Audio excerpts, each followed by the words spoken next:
Sirajul Islam medical college হাসপাতালের বেসমেন্টে যে দুটি মরদেহ পাওয়ার খবর পাওয়া গেছে এবং এখানে এখন সর্বশেষ অবস্থা হচ্ছে সিআইডি এখানে উপস্থিত হয়েছে এবং এখান থেকে লাশ দুটি নিয়ে যাওয়ার জন্য তারা কাজ শুরু করেছে এবং আমরা জানতে পেরেছি যে এই গাড়ির মধ্যেই সেই লাশ দুটি ছিল এবং তারা এই গাড়ির ভিতর থেকে লাশ দুটি বের করেছেন এবং বের করার পরে এখন সামনে দেখতে পাচ্ছেন যে লাশ দুটি রাখা হয়েছে এবং সিআইডি কাজ করছে। এখানে পুলিশের উপস্থিত আমরা দেখতে পাচ্ছি এবং এই এই এখান থেকে কাদের লাশ এবং তাদের পরিচয় কিন্তু এখন পর্যন্ত জানা যায়নি। এখন এই মুহূর্তে সর্বশেষ অবস্থায় এখানে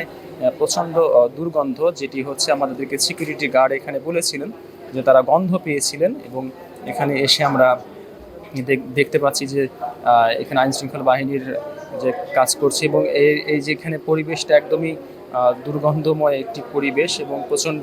গন্ধ, এখানে ঠিকমতো দাঁড়ানো যাচ্ছে না এবং এই লাশ দুটি নিয়ে যাওয়ার জন্য যাবতীয় প্রক্রিয়া সম্পাদনের কাজ করছে সিআইডি এবং